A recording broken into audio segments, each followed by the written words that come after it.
नमस्कार, अदिति की अदालत का वक्त और आपके साथ मैं अदिति त्यागी। एक पड़ोसी है हमारा जिसका नाम है पाकिस्तान। 75 साल पहले हमसे ही टूटकर अलग हुआ था, लेकिन ना कभी चैन से जीता है और ना ही जीने देता है।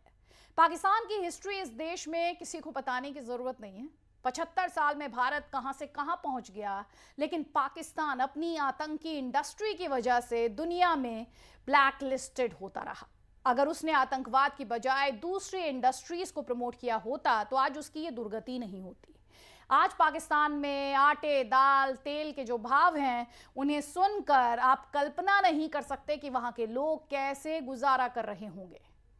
हमारा पड़ोसी है, हम भी उनके पड़ोसी हैं, हमसाया हैं, लिहाजा एक बार फिर हमारा मन उसकी ये हालत देखकर दुखी हुआ है। आरएसएस, सोचिए, आरएसएस के एक बड़े नेता ने कहा कि पाकिस्तान अपने मुंह से भी ना मांगे तो भी हमें उसकी मदद करनी चाहिए। उसके लोगों के लिए गेहूं भेजना चाहिए ताकि वहां औरतें, बच्चे 2 वक्त की रोटी खा सकें। आरएसएस के सह सरकार्यवाह डॉक्टर कृष्ण गोपाल का यह बयान है जिसके बारे में मैं आपको बता रही हूं। इससे पहले विदेश मंत्री एस जयशंकर ने भी इसी बारे में कमेंट दिया था कि पाकिस्तान की मदद करने से पहले उन्हें भारत की भावनाओं को देखना होगा, लोगों के मन को जानना होगा। भारत सरकार अगर संकेत दे रही है तो कोई बुराई भी नहीं है, बुरे वक्त में किसी की भी मदद की जानी चाहिए। लेकिन बड़ा सवाल यह है, क्या भारत ये भी सोच रहा है कि पाकिस्तानियों के दाल, चावल, आटे का इंतजाम वो करता है तो इससे पाकिस्तान का मन बदल जाएगा?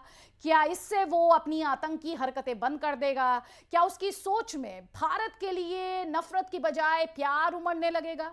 तो आज की सुनवाई में हम आरोप पत्र भी पढ़ेंगे और भारत की इस पहल पर पाकिस्तानी क्या कह रहे हैं और सोच रहे हैं वो भी हम आप तक पहुंचाएंगे।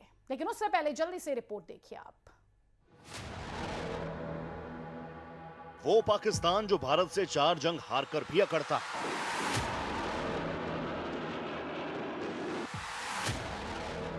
वो पाकिस्तान जिसने पुलवामा के हमले से भारत को ललकारा।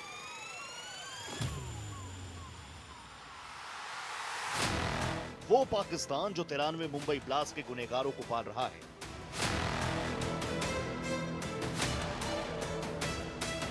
वो पड़ोसी है जिसने भारत की संसद पर हमला करवाया।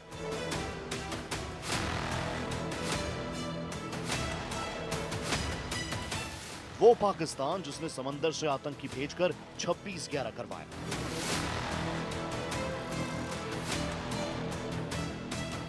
वो पाकिस्तान जो उरी और पुलवामा के बाद 2-2 स्ट्राइक से नहीं सुधरा।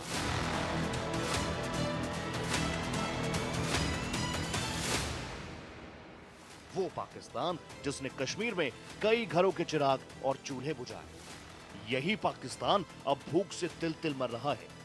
पेट्रोल, बिजली तो फिर भी बड़ी चीजें हो गई हैं, 1-1 किलो आटे के लिए दंगा फसाद कर रहा है। ऐसे में आवाज उठी है कि क्यों ना इस मरते पाकिस्तान को 2 वक्त की रोटी देकर जिंदा रखा जाए। उसकी हुकूमत, उसकी फौज की हरकतें चाहे जो हो, लेकिन उसकी आवाम को भूखे ना मरने दिया जाए। अभी पाकिस्तान में आटा 250 रुपए किलो हो गया, हमको दुख होता है भाई। अपने देश के लोग 250 रुपए किलो आटा हो गया, हम भेज सकते हैं। भारत 25-50 लाख टन गेहूं उनको दे सकता है, लेकिन वो मांगते ही नहीं। अरे वहां की जनता को भूख से मरने के बजाय भारत के पास सरप्लस गेहूं है, दे सकता है। अरे 70 साल पहले हमारे साथ ही थे। आरएसएस का यह बयान विदेश मंत्री एस जयशंकर के उस बयान के बाद आया जिसमें उन्होंने पाकिस्तान को उसकी दुर्गति की वजह भी बताई थी और आटे, गेहूं की मदद से इनकार भी नहीं किया था। एक देश जो अपने आर्थिक मुद्दों को ठीक करना चाहता है तो अपने राजनीतिक और सामाजिक मुद्दों को भी उसे ठीक करना होगा। कोई भी देश मुश्किल हालात से बाहर निकलकर एक समृद्ध शक्ति नहीं बन सकता अगर उसका मूल उद्योग आतंकवाद है। तो अगर मुझे लगता है कि मैं कोई बड़ा फैसला ले रहा हूं तो मैं ये भी देखूंगा कि जनता की भावना क्या है। मुझे पता होगा कि मेरे लोग इसके बारे में क्या महसूस करते हैं और मुझे लगता है कि आप इसका जवाब जानते हैं। 7 जनवरी का वो दिन था जब पाकिस्तान के सिंध में आटे को लेकर झपटमारी भगदड़ में तब्दील हो गई और इसने एक आदमी की जान ले ली थी।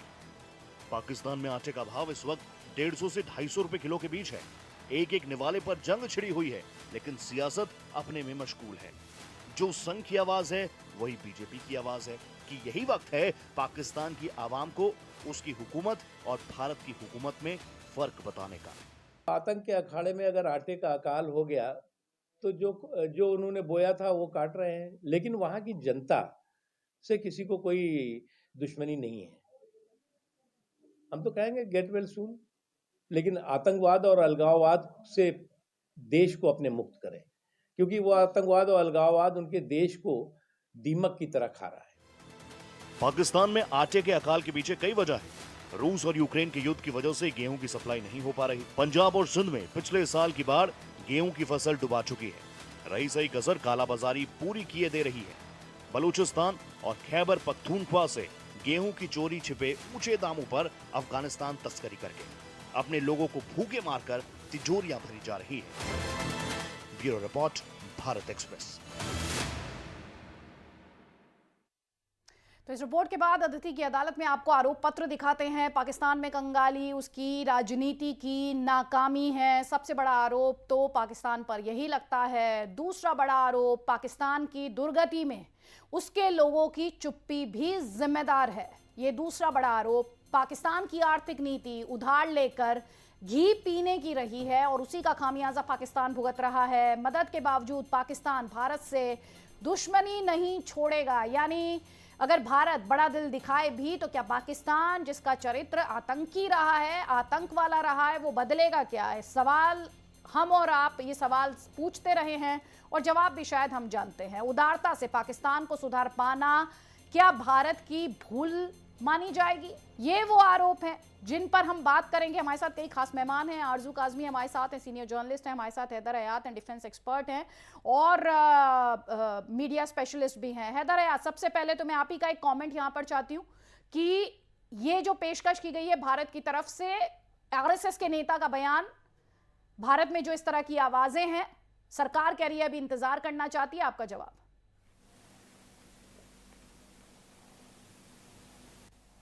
बिस्मिल्लाहिर्रहमानिर्रहीम। बहुत शुक्रिया। देखें, पाकिस्तान की सूरत हाल अभी इतनी ख़राब नहीं हुई कि हमें भारत से वीट ख़ास तौर पर लेनी पड़े। पाकिस्तान ज़राअत में ख़ुद कफ़ील मुल्क है और गंदम ख़ास तौर पर गंदम में ख़ुद कफ़ील है। यहाँ पर जो शॉर्टेज दिखाई जा रही है मीडिया पर, इसकी वजह यह नहीं है कि पाकिस्तान में कोई गंदम का कहत पड़ गया या कोई गंदम का फुकदान है। मसला ये है कि यहाँ पर स्टॉक की गई है और मार्केट के अंदर हालात को ख़राब करके इसके रेट्स इंक्रीज़ करने के लिए ये सारे मामलात हुए हैं और कुछ चीज़ें मिसमैनेज हुई हैं गवर्नमेंट के एंड से। और वो इस वजह से हुई हैं क्योंकि पाकिस्तान में इस वक्त 2 सूबों में केयर टेकर सेटअप है और 2 सूबों के अंदर इस वक्त जो हुकूमती इत्तेहाद है, जो वफाक में हुकूमत कर रहा है, उनकी हुकूमत है। तो यहाँ पर मामलात आपस में सूबों के इतने को बेहतर नहीं रहे, जिस वजह से ये एक बड़ी वजह है पाकिस्तान के अंदर जो एक मसनूई तौर पर गंदम का बहरान पैदा किया जा रहा है। सेकेंडली, इस शॉर्टेज को दिखाकर रेट्स को इंक्रीज़ किया गया। माजी के कुछ सालों में पाकिस्तान के अंदर गंदम के रेट्स के अंदर बड़ा इजाफा हुआ है। तो ऐसी कोई सूरत हाल मुझे नज़र नहीं आ रही क्योंकि मैं खुद, मेरा ताल्लुक जो है वो काश्तकार घराने से है। हम लोग जो है वो एग्रीकल्चरल फैमिली है हमारी। तो मैं खुद हालात को समझता हूँ कि पाकिस्तान के अंदर गंदम का किसी तरह का कोई बहरान नहीं है। ठीक है, यहाँ पर गंदम वाफर मकदार में पड़ी है। मसला सिर्फ नीयत का है। गवर्नमेंट अगर नीयत से काम ले और इश्यूज को जेन्युइनली हैंडल करने की तरफ आए तो ये कोई प्रॉब्लम नहीं है कि हमें कहीं से वीट जो है वो इंपोर्ट करनी पड़े।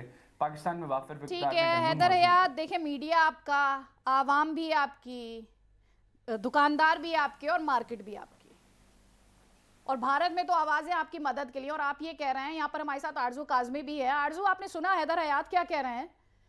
ये कह रहे हैं अभी ये दिन नहीं आए कि भारत की मदद हमें लेनी पड़े, लेकिन भारत की तरफ से, भारत में जो इस तरह की आवाजें हैं जिसमें आरएसएस के सह सरकारेवा भी कह रहे हैं कि हमें मदद करनी चाहिए, पाकिस्तान मदद ना भी मांगे, आप क्या कहेंगे?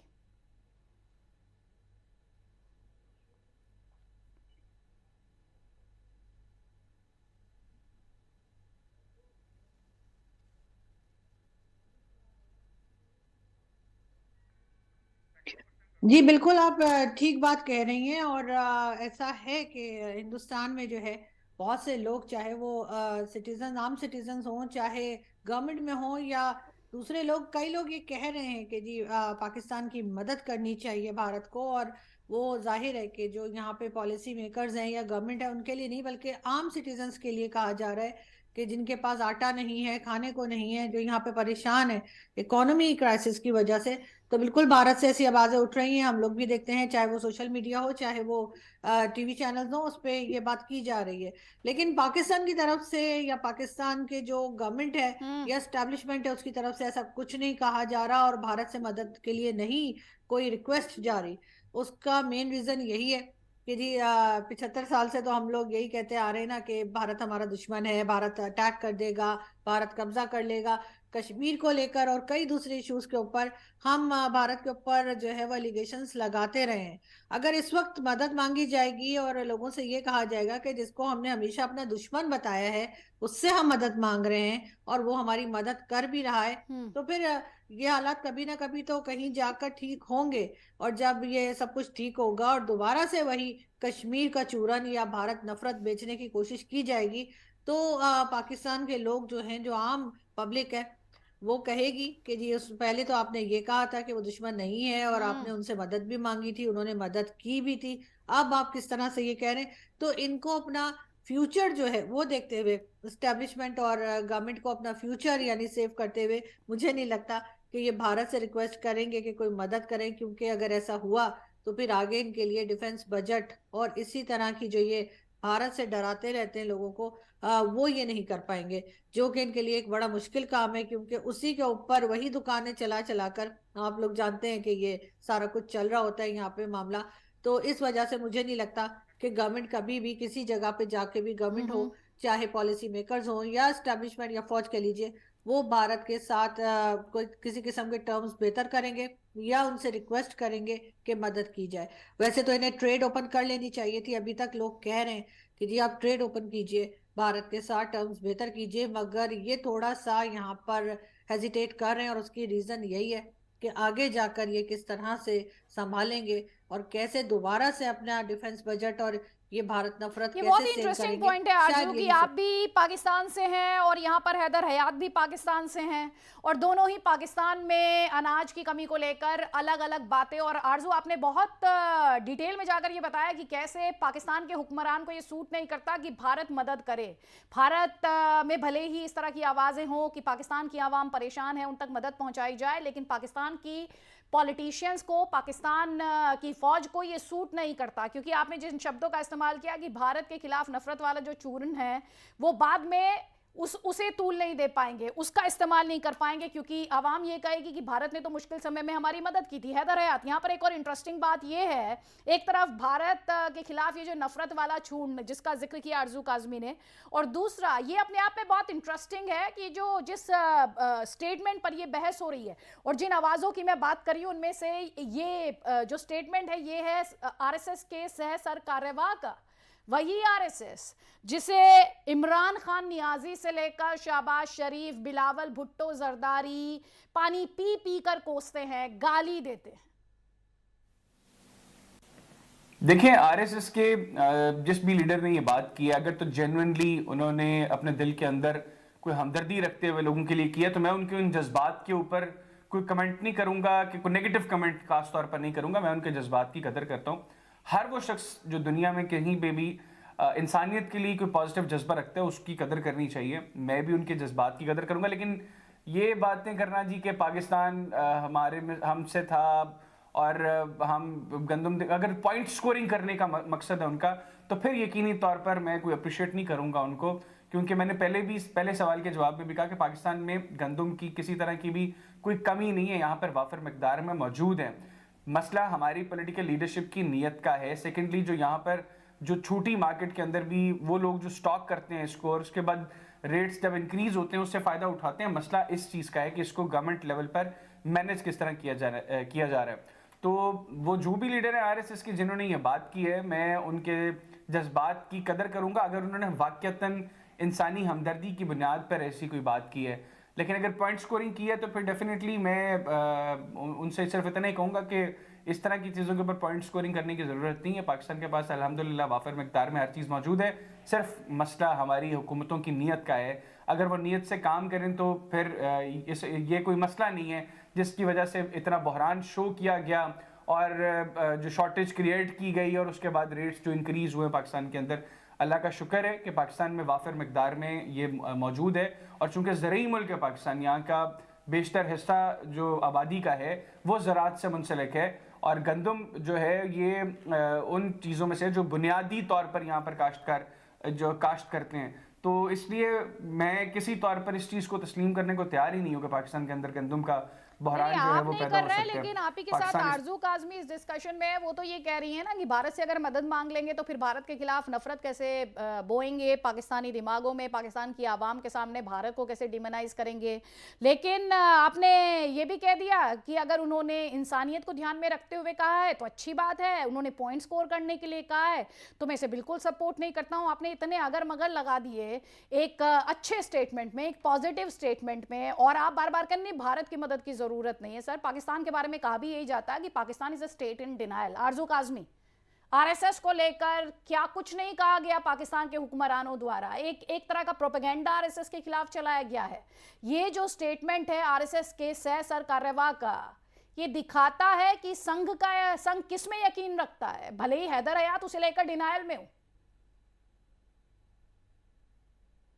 जी, बड़ी इंटरेस्टिंग बात है ये भी कि जी आरएसएस की तरफ से कहा जा रहा है कि पाकिस्तान को अनाज दिया जाए, और वरना तो हमेशा से यही होता था कि आरएसएस जो है वो जी मुसलमानों को मार रहे हैं, वो पाकिस्तान के दुश्मन है। और कांग्रेस की तरफ हमेशा से पाकिस्तान का एक झुकाव रहा है। अगर कांग्रेस की गवर्नमेंट होती तो कब का ये मेरे ख्याल है ये भी कह चुके होते कि मदद कीजिए और कोई आना जाना भी शुरू हो गया होता। लेकिन हमेशा से आरएसएस और बीजेपी को लेकर एक नेगेटिव किस्म की ही बात की गई है पाकिस्तान में, और एनवायरनमेंट ऐसा ही क्रिएट किया गया है जिससे ये लगे कि बहुत बुरे लोग हैं, मुसलमानों पे बड़ा जुल्म करते हैं, पाकिस्तान से बड़ी नफरत है। इस किस्म की बातें होती रही हैं। अब आरएसएस की तरफ से कहा गया है कि जी पाकिस्तान को अनाज भेजा जाए, और ये बात जो है ये बहुत डिस्कस हो रही है अब यहाँ पर। और आज भी मैं देख रही थी कि सुबह से जो है वो चाहे वो सोशल मीडिया हो, चाहे व्हाट्सएप ग्रुप्स हो, कुछ हो, वहां पे बार बार ये बात की जा रही है। टीवी चैनल अलबत्ता खामोश है जो कि इस बात को नहीं लेके आए, जबकि लाना चाहिए था। क्योंकि अगर कोई ऐसी बात होती है जो कि नेगेटिव हो या जिससे भारत की थोड़ा सा भी इमेज खराब होता हो तो हमारे टीवी चैनल्स बहुत दिखाते हैं। लेकिन अनफॉर्चुनेटली एक अच्छी बात, जो एक अच्छा स्टेप लेने को कहा गया आरएसएस की तरफ से, तो वो नहीं दिखाया जा रहा। मेरे ख्याल ये न्यूज भी पाकिस्तान टीवी चैनल्स को दिखानी चाहिए। मगर बात वही आ जाती है कि ये लोग मानेंगे तो कैसे मानेंगे, और ये लोग इस बात को कैसे एक्सेप्ट करेंगे कि आरएसएस की तरफ से ये किसी किस्म की भी हेल्प लें, या ये बात तक करें कि उन्होंने हेल्प ऑफर की है या अपनी गवर्नमेंट को कहा है कि मदद कीजिए पाकिस्तान की। ये एक ऐसी बात है और ऐसी चीज है जिसपे कि मेरा ख्याल है कि यहाँ पे लोग बहुत ज्यादा खुश नहीं हुए होंगे। क्योंकि जो लोग पॉलिसी मेकर्स हैं, हाँ। जो गवर्नमेंट में हैं, जो एस्टेब्लिशमेंट में, जो कंट्री को चलाते हैं, उनको तो बहरहाल किसी किस्म का कोई प्रॉब्लम नहीं है। ना तो उन्हें इकोनॉमी का कोई प्रॉब्लम है, ना उनके घर में कोई खाने की कमी है। ये तो आम पब्लिक है जो कि परेशान है, और आम पब्लिक की परेशानी से इन्हें कोई फर्क नहीं पड़ता। अदरवाइज होना तो यही चाहिए कि जब एक बात की गई है आरएसएस की तरफ से और गवर्नमेंट की तरफ से, तो भारत की गवर्नमेंट की तरफ से, तो इन्हें पॉजिटिव रिस्पांस करना चाहिए, उनका शुक्रिया अदा करना अभी आप चाहिए। सुन रही थी ना कि हैदर हयात क्या कह रहे थे कि अगर मगर लगाकर उन्होंने जवाब दिया। वो तो ये भी कह रहे हैं कोई क्राइसिस ही नहीं है पाकिस्तान में, अभी तो ये नौबत ही नहीं आई कि भारत से किसी तरह की मदद मांगी जाए। तो इस तरह की बातें हैदर हयात यहाँ पर कर रहे हैं। यहाँ पर एक सवाल हैदर हयात जो बार बार उठेगा वो ये है, अभी जैसा कि जिसका जिक्र आरजू काज़मी ने भी किया, पाकिस्तान के चैनल्स बहुत सेलेक्टिव हैं। लेकिन हमने बीते दिनों में देखा किस तरह से भारत के प्रधानमंत्री को लेकर, चाहे उनकी विदेश नीति हो, चाहे उनके इकोनॉमी के फ्रंट पर उनके द्वारा लिए गए इनिशिएटिव्स हों, उनकी तारीफ हुई है। और कहीं और नहीं, पाकिस्तान के भीतर ही आवाम ने उनकी तारीफ की है। ये पाकिस्तान के हुक्मरानों को समझ नहीं आता, और कहा जाता है कि अच्छी बात तो दुश्मन से भी सीखने को मिले तो सीख लेनी चाहिए। तो प्रधानमंत्री मोदी तो फिर भी पड़ोसी मुल्क के प्रधानमंत्री हैं। वो बात और है कि टेरर के फ्रंट पर जब जब आपने इंडिया को चैलेंज किया, जवाब मिला है, तो उनको लेकर एक आपको पता है कि वो किस तरह से जवाब देना चाहते हैं, लेकिन अच्छी बातें कम से कम आपके लिए सीखने के लिहाज से, इकोनॉमी, इसके अलावा अगर बात की जाए विदेश नीति की, जिसकी तारीफ तो इमरान खान नियाजी ने भी की है, सीखते नहीं लेकिन आप। देखिए, ये जो आप जिक्र कर रहे हैं मोदी के हवाले से, ये बड़े चंद लोग हैं जो इस तरह की बातें करते हैं, और वो लोग हैं जो भारत की तरफ से पेड हैं, जिनको भारत पे करता है बैकएंड पे। ये वो लोग हैं जिनकी तरफ से ये आवाज़ें आती हैं। पाकिस्तान में मेजॉरिटी लोगों को पता है कि मोदी की असलियत क्या है, मोदी का असल चेहरा क्या है। इनफैक्ट पाकिस्तान क्या, अब तो आपकी भारत की पॉलिटिकल पार्टीज़ वो भारत में मोदी को एक्सपोज करने लग गई हैं। और अगर मैं गलत नहीं हूँ तो जो आपके ठाकरे फैमिली है, मैं उनका सही नाम मेरे जहन में नहीं है, जो गालिबन महाराष्ट्र में जिनकी पॉलिटिकल पार्टी काफ़ी फेमस है, वो लोग काफ़ी क्रिटिसाइज कर रहे हैं और बता रहे हैं कि गुजरात मैसेकर के बैक एंड पर नरेंद्र मोदी है।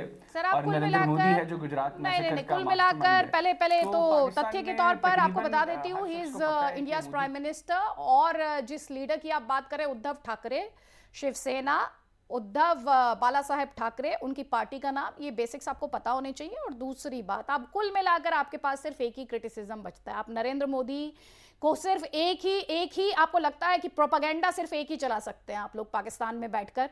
यहाँ पर इंटरेस्टिंग, आरजू काजमी, नरेंद्र मोदी की तारीफ होने लगती है तो पाकिस्तान में एक तो इन्होंने दो बातें की, इन्होंने इनके हिसाब से जो तारीफ कर दे नरेंद्र मोदी की या आरएसएस की, वो पेड हो जाता है। और इनके पास सिर्फ एक ही कुल मिलाकर ये घूम फिर कर गुजरात पर आ जाते हैं, जिस पर जवाब भारत इन्हें इंटरनेशनल फ्रंट पर भी दे चुका है, इन्हें यूएन के मंच पर भी दे चुका है, भारत की आवाम इन्हें जवाब दे चुकी है। नरेंद्र मोदी 2 बार चुनकर आए हैं, देश की सर्वोच्च अदालत, इंडिया की सर्वोच्च अदालत उन्हें क्लीन चिट दे चुकी है।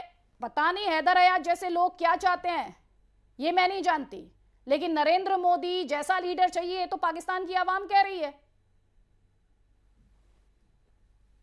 जी जी, बिल्कुल ठीक कहा आपने। पाकिस्तान में भी इस तरह की कई वीडियोस मैंने भी देखी हैं जिसमें कि आम पब्लिक जो है वो प्राइम मिनिस्टर नरेंद्र मोदी की तारीफें कर रही है और उनका कहना है कि जी मोदी जी जैसा ही कोई लीडर जो है पाकिस्तान में भी हो। उसकी रीजन ऑब्वियसली यही है कि जिस तरह से वो इंडिया की इकोनॉमी को लेकर चले हैं, जिस तरह से उन्होंने काम किया है फॉरेन पॉलिसी के ऊपर, तो सभी को पाकिस्तान में, अब तो दुनिया छोटी हो गई है इंटरनेट की वजह से, तो कोई चीज ढकी छुपी नहीं है, तो सभी को मालूम है कि किस तरह से भारत आगे बढ़ रहा है इकोनॉमी वाइज भी और फॉरेन पॉलिसी के लिहाज से भी। और वैसे तो खैर एजुकेशन सिस्टम की तो हमेशा से ही भारत की जो है वो पाकिस्तान में तारीफ की जाती है। तो बिल्कुल लोग ऐसा कह रहे हैं और मेरा ख्याल है इसमें कोई छुपाने की बात नहीं है। लेकिन सिर्फ आपके प्राइम मिनिस्टर नरेंद्र मोदी की ही फैंस पाकिस्तान में नहीं है, बल्कि आपके जो फॉरेन मिनिस्टर हैं डॉक्टर जयशंकर, उनके भी जो है बहुत ज्यादा फैन फॉलोइंग है पाकिस्तान में और लोग बड़ा पसंद करते हैं। मेरे ख्याल है पाकिस्तान को कुछ ना कुछ इन लोगों से सीखना चाहिए और कोई हर्ज नहीं है अगर हम भारत से कुछ सीखें और हम भी यहाँ पर अपनी फॉरेन पॉलिसी और अपनी इकोनॉमी को बेहतर कर सकें। वरना कई बार आपके अपने पैनलिस्ट बता चुके हैं कि भारत में भी 90s में एक बार ऐसा वक्त आया था जब ये हुआ था कि आप लोगों को भी जो है वो लोन लेना पड़ा था। लेकिन एक बार सिर्फ, पाकिस्तान अभी तक 23 टाइम्स ले चुका है और मेरा ख्याल है कि अब ये काफी होता है, काफी से ज्यादा होता है बल्कि। और कोई भी कंट्री जो है वो इस तरह से पैसे मांग मांग के नहीं चल सकती, ना तो फैमिली चल सकती है किसी की, ना घर चल सकता है, ना ही किसी का की कंट्री चल सकती है। तो अगर भारत ने उस एक बार के बाद दोबारा नहीं कभी लोन लिया और उसके बाद अपनी इकोनॉमी को इतना स्ट्रॉन्ग किया है कि आज हम देख रहे हैं कि वो 5th नंबर पर है, तो जाहिर है उसमें गवर्नमेंट का ही हाथ है, उसमें प्राइम मिनिस्टर की लीडरशिप होती है और पूरी टीम वर्क है आपने बेसिकली। आपने तो आपने भी हमें उस बात बिल्कुल को दोहराया। इमरान खान नियाजी, आपके फॉर्मर प्राइम मिनिस्टर, वो खुद इतनी बार नरेंद्र मोदी की तारीफ कर चुके हैं, उनकी विदेश नीति की तारीफ कर चुके हैं। उन्होंने कहा रशिया और यूक्रेन की लड़ाई हुई, भारत ने कोई साइड नहीं ली, भारत ने अपने हित देखे। तो ये सीखते क्यों नहीं है पाकिस्तान के हुक्मरान फिर?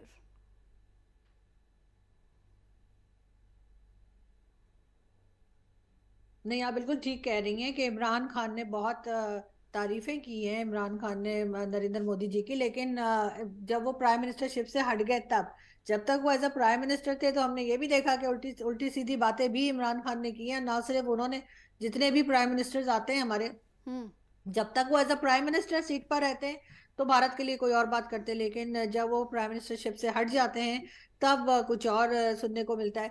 इमरान खान ने भी बहुत तारीफें की थी और कई बार अभी भी वो करते रहते हैं तारीफें। सीखा क्यों नहीं उन्होंने? जी, अनफॉर्चुनेटली पाकिस्तान में जो भी गवर्नमेंट आती है, अभी तक जितनी भी आई है गवर्नमेंट्स, तो वो इस्टेब्लिशमेंट ही लेकर आई। इस्टेब्लिशमेंट नहीं हटा दिया, इस्टेब्लिशमेंट नहीं बिठा दिया, इन लोगों को लाके एज अ प्राइम मिनिस्टर। और ये लोग सिर्फ अपनी इकोनॉमी पे काम करते रहे, अपनी पर्सनल इकोनॉमी पे काम करते रहे, कंट्री की इकोनॉमी की तरफ किसी ने नहीं देखा। पाकिस्तान वो कंट्री है जहाँ पे कहा जाता है कि जी नहीं, लेकिन जो यहाँ पब्लिक है, पे मैं यानी ये जो भी इस चाहूंगी, तरह अभी आप सुन रही थी हैदर हयात को, ये जो मौजूदा हालात हैं, स्थिति में, जिस हालात में इस वक्त पाकिस्तान खुद को पाता है, उसके लिए जिम्मेदार हुक्मरान है, पाकिस्तान की फौज है, टेरर के लिए उसकी सपोर्ट वाली जो पॉलिसी रही है वो है, क्या है?